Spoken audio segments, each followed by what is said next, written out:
안녕하세요. 할 수 있다 성경 일독 시즌2 우리 구약 7번째 시간입니다. 오늘은 사사기 룻기입니다.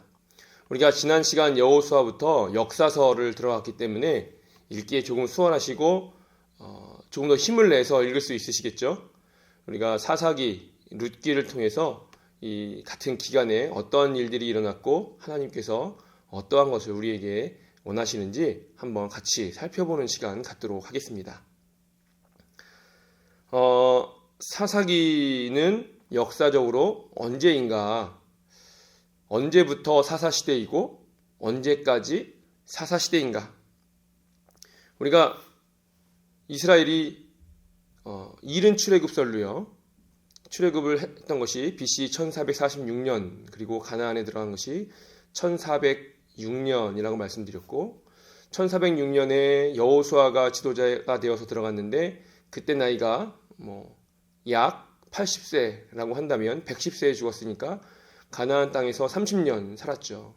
그러면 BC 1376년 정도가 되는데 사사시대를 여호수아가 죽은 다음으로 볼 것인지 아니면 그 이후 몇 년 후부터 볼 것인지 또 엘리 제사장 바로 직전까지 사사시대로 볼 것인지 그 이전까지로 볼 것인지 우리가 그 어려움이 있지만 넓게 봤어요. 아주 길게 봐서 여호수아가 죽은 직후부터 그리고 엘리 제사장 직전까지 아주 넓게 보는 것이죠. 그렇게 아주 넓게 봐야 대략 285년 기간 정도입니다. 그런데 이게 길게 봐서 그런 것이지 또 짧게 봐서 학자마다 다 다르지만 어떤 학자들은 250년 정도 전후 또 어떤 학자들은 200년에서 250년 사이 이 정도 기간으로 보는 사람들이 있는데 정확히 알 수는 없습니다. 그러나 우리가 아무리 길게 봐야 300년 안쪽이라는 것이죠.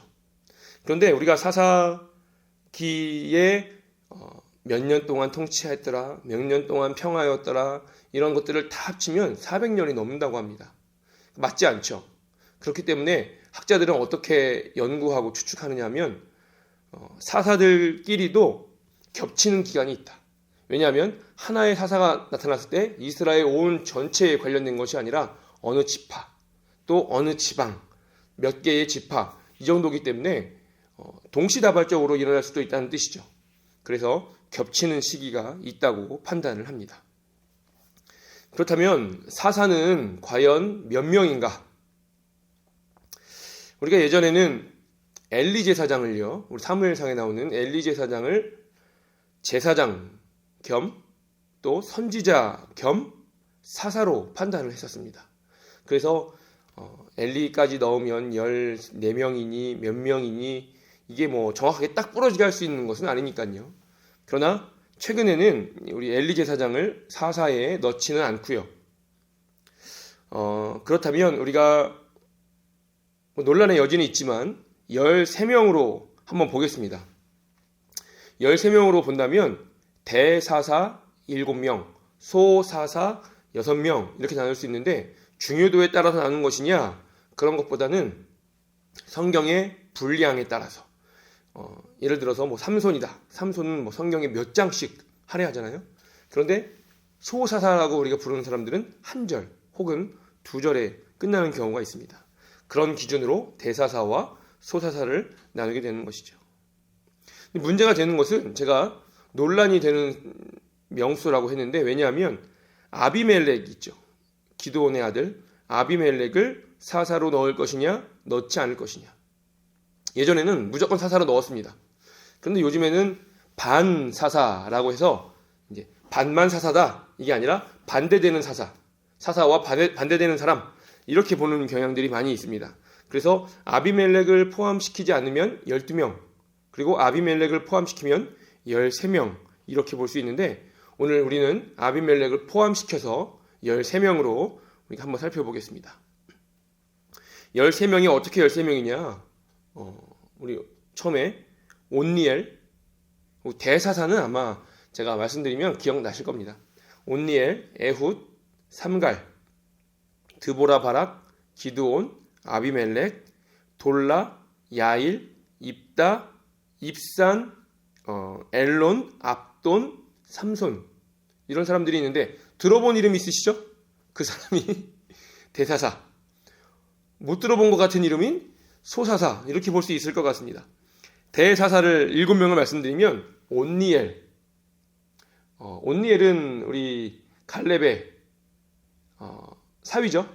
그리고 왼손잡이 에훗, 드보라 바락 아시죠?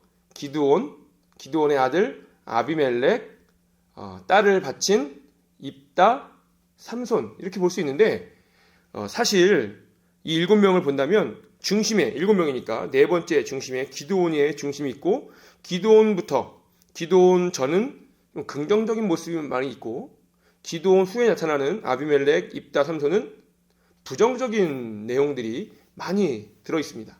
그럼 기드온은 어떤 사람인가? 애매한 사람 이렇게 말씀드릴 수 있을 것 같아요. 사람들이 기드온에게 우리의 왕이 되어달라라고 했더니 어떻게 내가 왕이 되느냐? 하나님이 계시는데 라고 해놓고 자기 아들의 이름은 아비멜렉. 아비멜렉의 뜻이 무엇입니까? 나의 아버지는 왕이다. 나는 너희의 왕이 될 수 없다. 하나님이 왕이다. 그래놓고 아들의 이름은 나의 아버지는 왕이다. 웃기는 일이죠. 그리고 나서 그 아비멜렉이 사사로 집어넣느냐 아니면 집어넣지 않느냐가 아니라 사사에 반대되는 사람이냐라는 논란이 일어날 정도의 최악의 사람이 되었습니다. 우리 사사기의 구조를 한번 말씀드리면 세 가지로 우리 화면으로 보시는 것처럼 나눌 수 있는데 프롤로그, 맨 뒤에 에필로그, 그리고 가장 중요한 사사들의 이야기 13명의 대사사 특히 7명의 사사들의 이야기가 나오는데 이 프롤로그 앞부분은 여호수아 정복 바로 직후의 이야기입니다. 그것을 두 가지로 나눌 수 있는데 여호수아가 죽은 후에 정복전쟁이라고 할까요? 그 정복전쟁이 있는데 그것을 두 가지 관점으로 보는 것이죠. 이스라엘 백성들의 관점, 또 하나는 하나님의 관점. 이스라엘의 관점으로는 1장 1절부터 2장 5절인데 이런 내용들이 나옵니다. 유다 중심의 전쟁이 성공했다. 정복의 쇠퇴와 실패가 있다. 그리고 언약에 대한 기억과 경고가 있다. 이 정도로 보는데 하나님의 관점으로는요. 여호수아 죽음과 언약을 잊어버림. 누가요? 이스라엘이. 또 배교와 내리막길. 또 심판에 대한 것들이 나온다고 합니다. 이스라엘 자기들의 관점으로는 내가 심판받을 정도는 아니지만 경고 정도는 받는다. 또 우리가 배교를 한 것이 아니라 살짝 실패할 때도 있었다. 이 정도로 봤는데 하나님은 너희는 배교했다. 너희는 심판받아야 한다. 하나님의 관점은 그렇다는 것이죠. 이스라엘의 관점, 하나님의 관점이 다른 것처럼 우리도 나의 관점, 하나님의 관점이 다른 것 같습니다. 그리고 이스라엘의 사사들 부분은 이스라엘의 죄와 사사의 등장의 내용이 들어있는데요. 사실상 우리 사사기의 대부분이죠. 3장 7절부터 16장 31절까지입니다.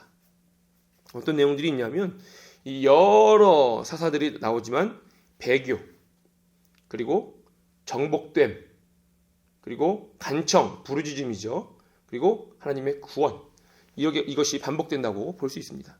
그리고 마지막 에필로그에는 이스라엘이 가나안화 되어가는 것을 두 가지 에피소드로 이야기하고 있는데요. 첫 번째는 미가라는 사람이 개인 제사장을 고용하는 것.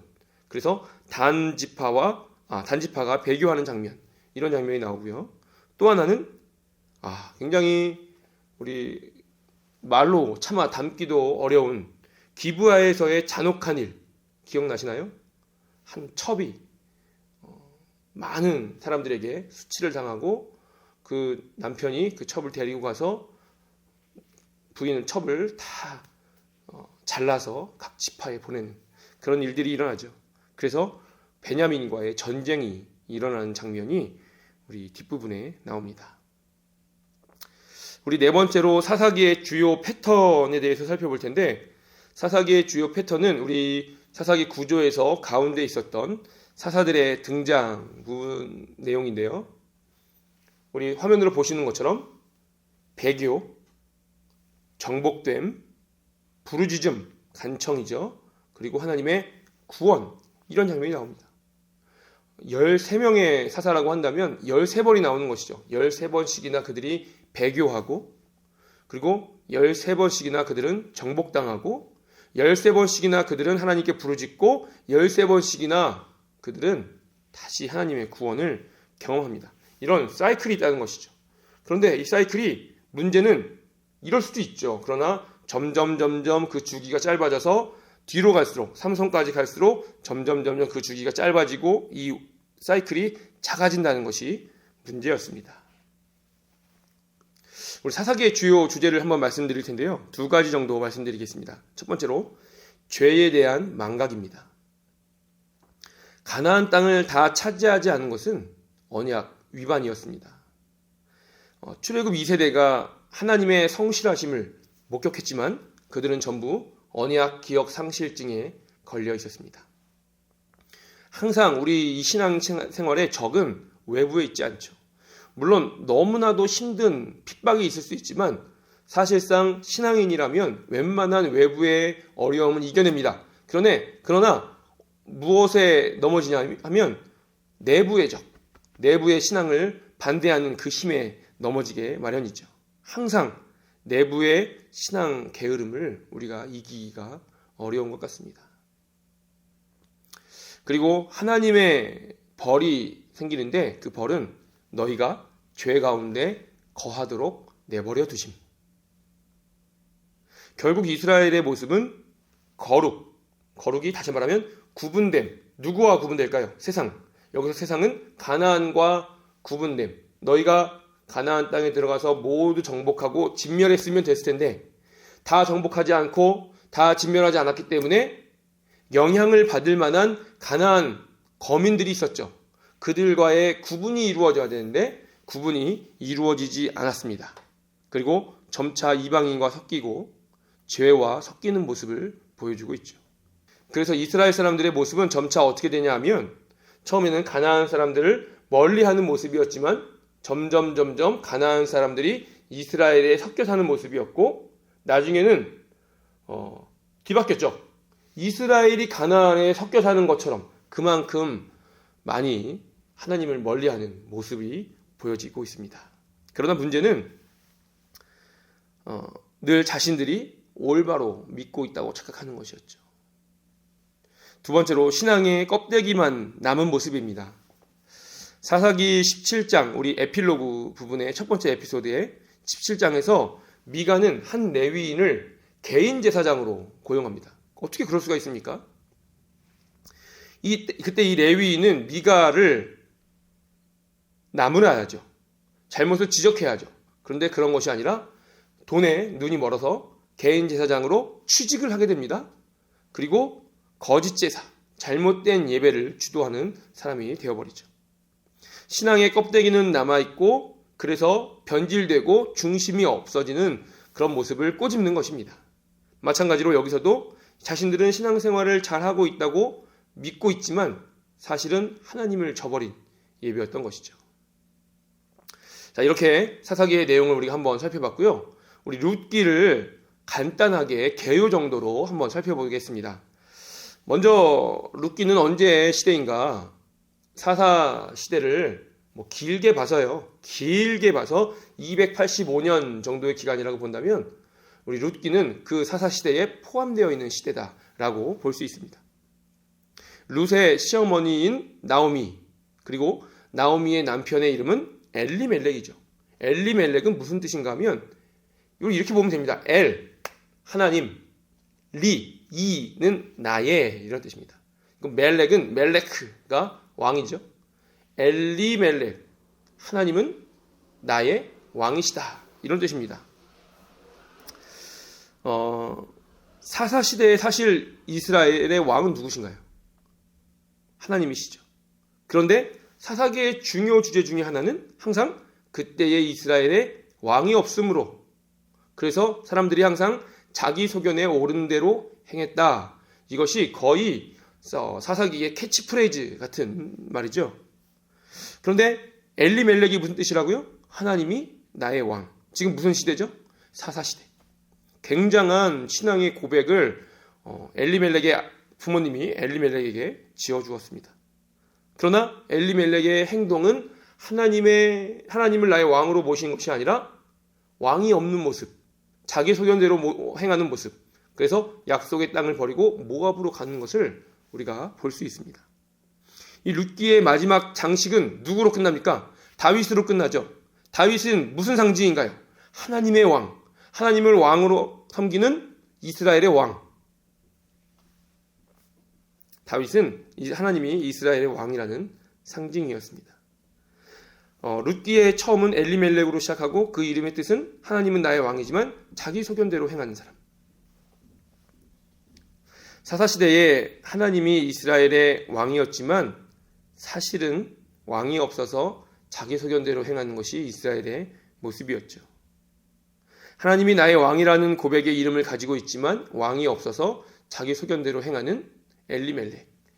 이스라엘의 모습을 그대로 한 인간으로 축소시켜서 보여주는 것이 바로 엘리멜렉이었습니다. 하지만 하나님이 왕이 되신다는 다윗으로 마무리하면서 사사시대를 고발하고 있는 것이죠.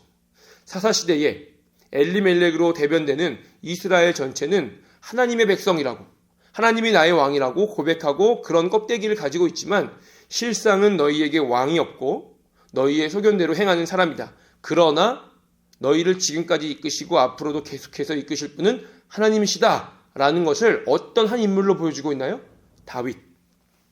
이것이 룻기의 내용이라고 볼 수 있습니다. 우리가 이렇게 해서 사사기와 룻기를 살펴봤는데요. 내용이 사실상 어떠한 우리 이야기 같지만 그 안에 하나님이 말씀하시고자 하는 내용이 들어있습니다. 이 내용을 가지고 다시 한번 잘 읽으시고 우리 다음 시간에는 사무엘 상하로 한번 만나겠습니다.